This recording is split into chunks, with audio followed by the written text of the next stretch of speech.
BJP के प्रदेश मुख्यालय पर वरिष्ठ नेता राजेंद्र राठौड़ ने प्रेस वार्ता की है।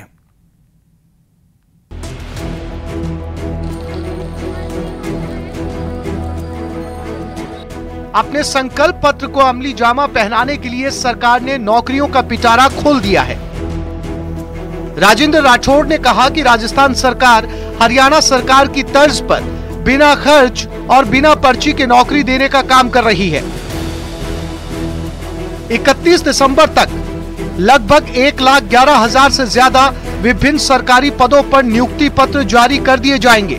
पूर्ववर्ती सरकार ने अपने पूरे कार्यकाल में 2,13,000 के लगभग विज्ञप्तियां जारी की, लेकिन जिसमें से 17 भर्तियों में पेपर लीक हुए, भर्तियां रद्द हुई और 50,000 से ज्यादा विज्ञप्ति को निरस्त करना पड़ा। जेल यात्राओं का रिकॉर्ड इन्होंने बनाया, बेरोजगारों की लड़ाई ये लड़ते रहे और पिछली सरकार के समय में विज्ञप्ति निकालकर परीक्षा करवाना, पेपर को लूटने देना और उसके बाद उसको रद्द कर देना, नौजवानों का अरमानों के साथ जो खिलवाड़ हुआ उसकी अगुवाई कर रहे थे, उनसे कहूंगा वो भी। बीजेपी नेता राजेंद्र राठौड़ ने कहा कि भजनलाल सरकार ने जो वादा किया था, जिसमें 5 साल में 4 लाख सरकारी नौकरी और 6 लाख लोगों को स्किल के साथ जोड़कर रोजगार देने का एक बड़ा कदम उठाया गया है। राठौड़ ने दावा किया कि प्रदेश के इतिहास में पहला मौका है जब किसी सरकार ने अपने कर्मचारी भर्ती आयोग के माध्यम से 2 साल का विस्तृत कैलेंडर जारी किया हो। भजनलाल सरकार युवाओं को सरकारी नौकरी देकर उनके सपनों को साकार करने का काम कर रही है। भजनलाल सरकार युवाओं के हित में लगातार फैसले कर रही है। अपने वादे के मुताबिक सरकार हर वो कदम उठा रही है जो उसे आने वाले 5 साल में मजबूती प्रदान करेगा। Bureau report, news 18 Rajasthan. उधर झालावाड़ के बस स्टैंड इलाके में दुकानों के बाहर सड़कों पर अवैध अतिक्रमण के खिलाफ कार्रवाई की गई है। नगर परिषद के अतिक्रमण दस्ते की ओर से पीला पंजा चला करके अतिक्रमण ध्वस्त किए गए। नगर परिषद के अतिक्रमण शाखा प्रभारी शेखर सिंह ने यह जानकारी दी कि कई संगठनों द्वारा लगातार शिकायत मिल रही थी, इस पर कार्रवाई हुई है, जिसमें मांस मछली की दुकानों में भी पर्दा नहीं किए जाने से उनकी धार्मिक भावनाएं आहत होने की शिकायतें मिली थी और ऐसे में अवैध तरीके से संचालित मांस की दुकानों पर भी कार्रवाई की गई। उन्होंने बताया कि नगर परिषद द्वारा व्यापारियों को बीते 2 महीने से मुनादी करवाकर सूचना दी गई थी। अतिक्रमण के खिलाफ कार्रवाई के दौरान व्यापारियों ने भी नाराजगी प्रकट की है।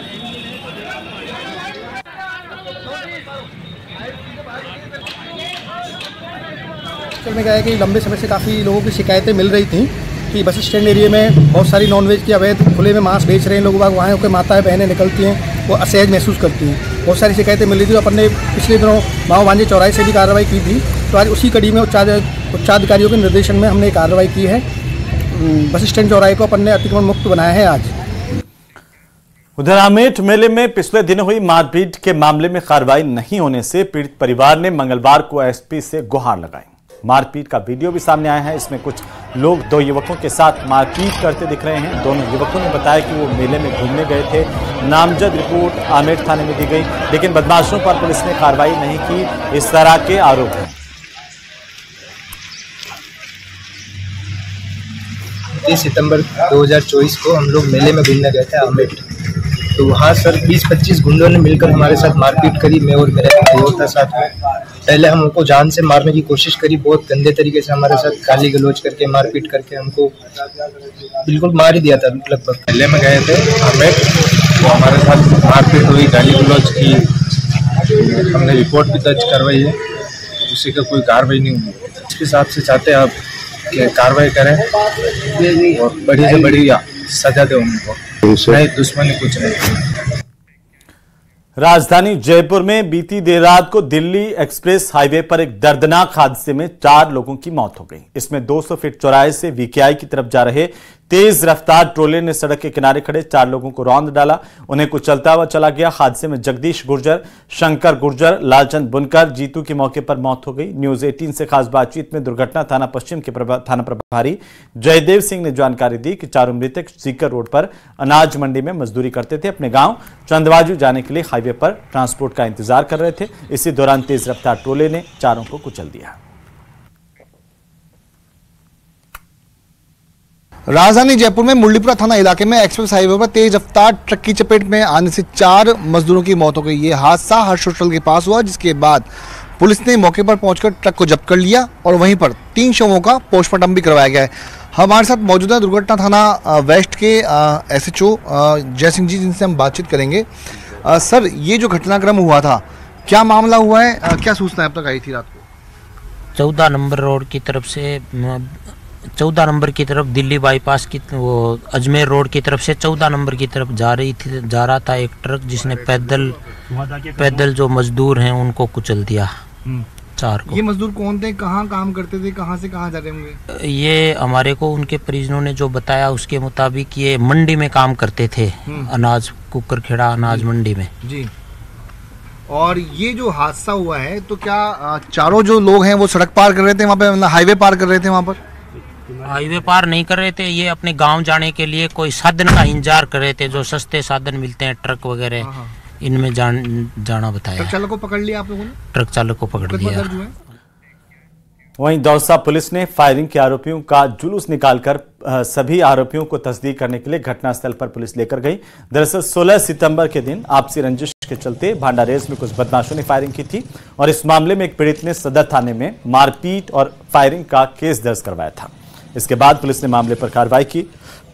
मुख्य आरोपी समेत 4 लोगों को पुलिस की तरफ से गिरफ्तार किया गया था। कि हमारे सदर थाना इलाका में भांडारेज में 16 सितंबर को एक प्रकरण दर्ज हुआ था। उसमें कुछ लड़के आए जी गाड़ी से और उन्होंने फायरिंग की और फायरिंग करने के पश्चात वो भाग गए थे। उसके पश्चात हमने टीम बनाकर उनकी तलाशी की, तो उसमें से जो मुख्य अभियुक्त था विष्णु, उसकी गिरफ्तारी रिको एरिया बाड़मेर से हुई है और उसी की निशान देकर प्रतापनगर और जगतपुरा इलाके से 3 लड़के और गिरफ्तार किए गए। उधर भरतपुर शहर के मथुरा गेट थाना इलाके में सुजान गंगा नहर में कूदकर एक महिला ने अपनी जान दे दी। मामले की सूचना पर मथुरा गेट थाना पुलिस मौके पर पहुंची। सिविल डिफेंस की सहायता से महिला के शव को नहर से बाहर निकाला गया। पुलिस ने महिला के परिजनों को सूचना दी। इसके बाद परिजनों की मौजूदगी में पुलिस ने महिला के शव का पोस्टमार्टम करवाया। फिलहाल पुलिस ने मामले की जांच शुरू कर दी है।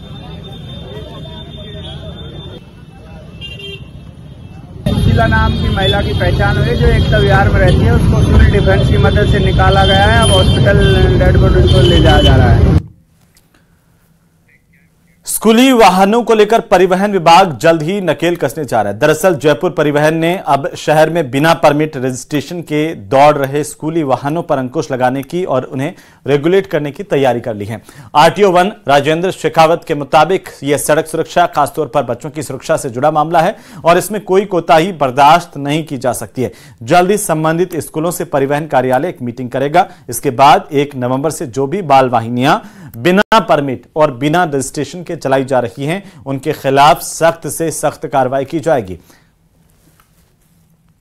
शहर में जो बाल वाहिनियां हैं, खासतौर से जो विद्यालय हैं, विद्यालयों में जो बच्चों को लाने वाली स्कूल की गाड़ियां या बसें हैं, जिनको हम बाल वाहिनियां बोलते हैं, उनमें आधी रजिस्टर्ड है, कुछ बिना रजिस्ट्रेशन के भी चल रही है।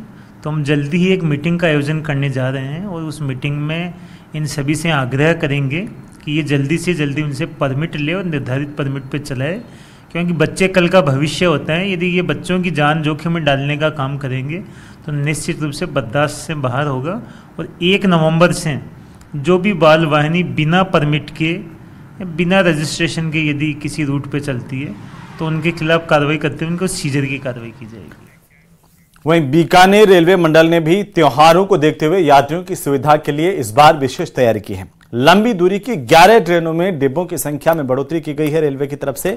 साथ ही बीकानेर मंडल में 8 विशेष ट्रेनों के संचालन की स्वीकृति ली गई है। मंडल रेल प्रबंधक आशीष कुमार ने जानकारी दी कि दीपावली और छठ पूजा को देखते हुए स्पेशल ट्रेनों का संचालन किया जा रहा है, जिसमें बीकानेर बांद्रा टर्मिनस, बीकानेर से वलसाड, बीकानेर से साईनगर शिरडी टर्मिनल और इसी तरह लालगढ़ काचीगुड़ा बीकानेर गुवाहाटी ट्रेन चलेगी। और इस समेत 11 ट्रेनों में अतिरिक्त कोच भी लगाए गए हैं ताकि यात्री दीपावली पर अपने घर जा सकें, अपने परिवार वालों के साथ आसानी से पहुंच करके उत्सव मना सकें।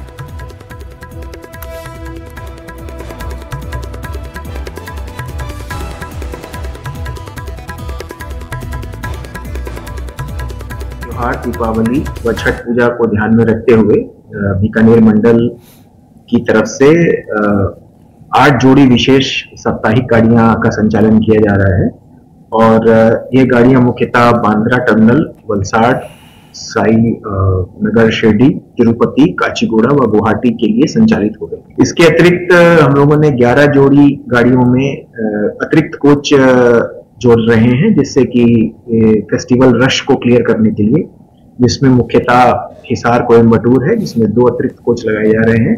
बीकानेर दिल्ली सरायरोला 22471, इसमें 3 अतिरिक्त कोच लगाए जा रहे हैं।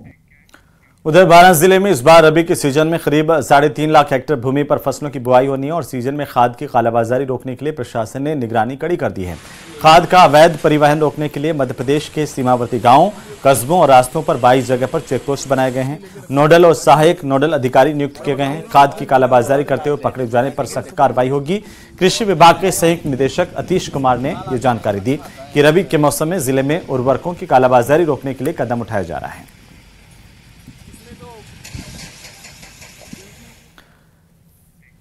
और इसी के साथ ही मारो राजस्थान में अभी के लिए फिलहाल इतना ही। छोटे से ब्रेक के उस पार आप देखिए प्रदेश की सबसे बड़ी डिबेट आज की।